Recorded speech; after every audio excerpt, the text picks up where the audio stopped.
สวัสดีครับผมนายกิติวัฒน์ชิมอ่องครับนักศึกษา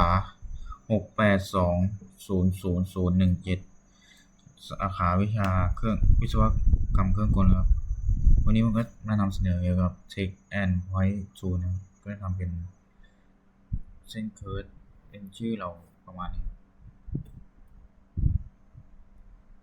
ต่อไปเราก็ไปเข้าในส่วนของแอป SolidWorks ก่อนนะเข้ามาแล้วเราก็จะเข้าในส่วนของ Sketch ครับไปใช้คำสั่งเลือกฟอนต์เราก็ทำการพิมพ์ชื่อเราไปก็พิมพ์ไปเลยเป็นชื่อภาษาอังกฤษนะครับ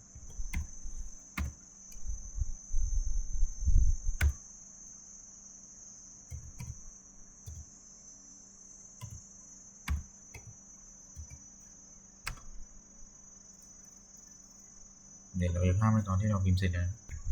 ก็จะอยู่มานี้ต่อไปแล้วก็มาทำการกดออกครับเลือกฟอนต์เราก็ใส่เป็นฟอนต์ที่เราชอบตามสไตล์แล้วแต่เราชอบผมใส่เป็นฟอนต์ตัวนี้เอาตัวนี้ว่าแล้วเราก็เลือกมากดที่ point ครับเราก็เลือกขนาดไปเลยเอาสัก24ก่อนครับเรากดโอเคไม่ได้เป็นฟอนต์ประมาณนี้ครับ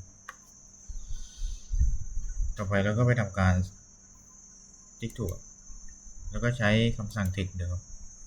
ซึ่งต่อไปเราใช้เป็นส่วนของภาษาไทยชื่อเราภาษาไทย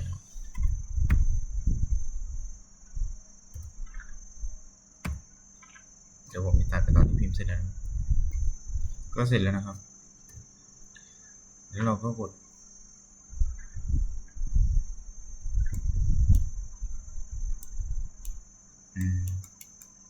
ต่อไปนะครับ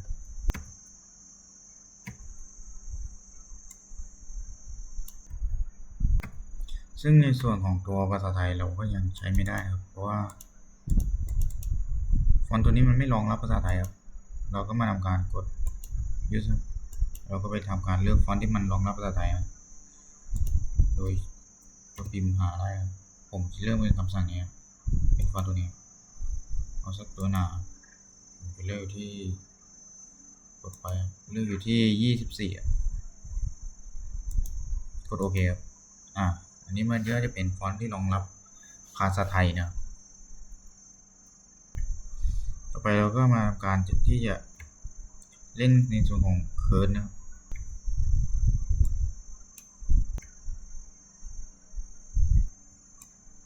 เราก็เอาคลิกมาอยู่ข้างล่างนี้ครับประมาณนี้ครับเราก็มาใช้ในส่วนของคำสั่ง Smart Dimension นะครับกดที่จุด Origin ตรงนี้ครับส่วนตรงนี้ก็อยู่ที่ประมาณ20ครับใส่แบบ20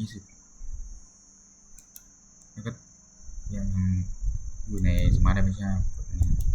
ตรงนี้เป็นส่วนของแกน y นะครับขอไปครับ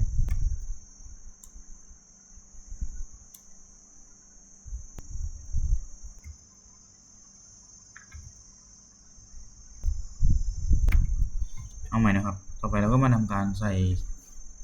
ในคำสั่ง Smart Dimension นะครับการคลิกที่จุด Origin แล้วคลิกที่จุดเชื่อมเนี่ยเราก็บอกขนาดนี้นะครับ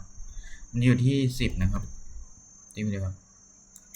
ต่อไปก็จะมายังไม่ออกครับสมาร์ทไม่ใช่กดคลิก Origin เหมือนเดิมก็ตรงนี้ไปบอกในส่วนของแกน y นะอยู่ที่20ครับตรงนี้เข้าไป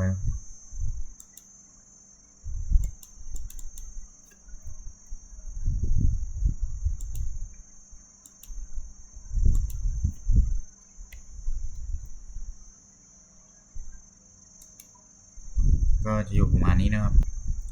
ต่อไปเราก็มาทำการใช้ในส่วนของคำสั่งสไปรัลเพราะเราจะมาทำการเล่นในส่วนของเส้นเคิร์ฟเราก็คลิกไปเลย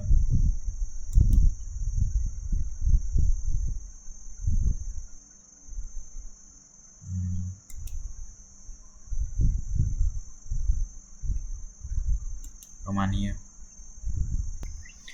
ต่อไปเราก็ไปบอกในส่วนขนาดความยาวครับทิศหัวทิศท้ายครับเอาอยู่ที่สัก100ครับกดติ๊กถูกครับ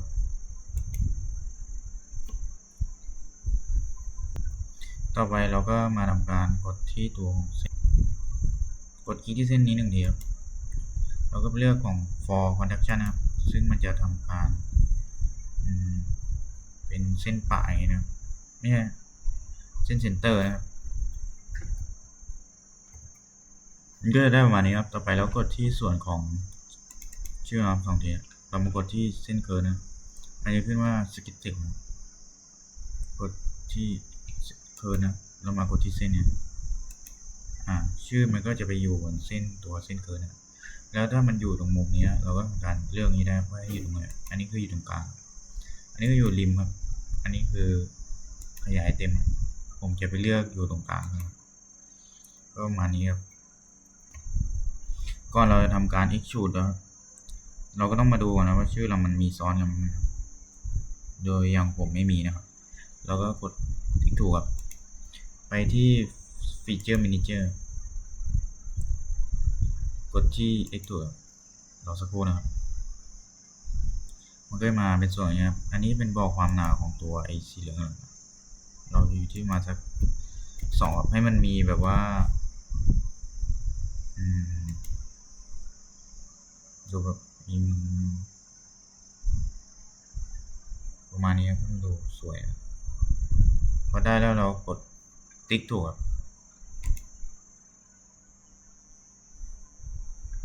ชื่อเราก็จะออกมาอยู่ประมาณนี้เราสามารถเอาไปทำเป็นพวกแบบสลักงานจะทำงานสลักอะไรพวกนี้ได้ก็อยู่ประมาณนี้ต่อไปอันนี้ก็เสร็จแล้วครับเป็นส่วนของเทียต่อไปเราก็ไปใช้ในส่วนของตัวทูนพอยต์อันนี้เราก็คือกดออกกันเลยครับแล้วก็เข้าเปิดไอหน้านี้ใหม่พอได้แล้วครับเราก็ไปส่วนของสเก็ตครับเราไปกดใช้คำสั่ง point ครับซึ่ง point ก็คือเป็นตัวแบบว่ากำหนดจุดนะครับแล้วเราก็มาจุดตามที่เราต้องการจุด point เลย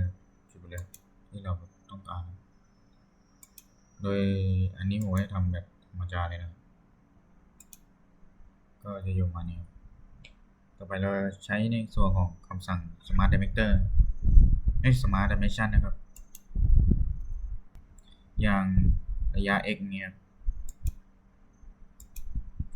เอาสัก30ตามมาจากนะครับก็จะประมาณนี้ครับต่อไปก็ยังไม่ออกจากคำสั่ง smart dimension นะครับเราก็ยังจะ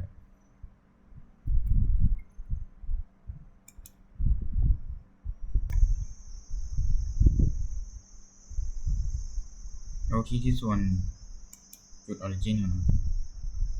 นี่ก็เป็นบอกระยะ x y แกนในแกนในแกนมาแล้วก็ใส่ไปเลยครับเราก็ใส่ไปเลยสัก50ขออนุญาตตามอาจารย์ก็จะประมาณนี้ครับต่อไปก็ไปใช้ในส่วนของคำสั่ง spline ครับซึ่งจะเลือกตามไว้เลยครับ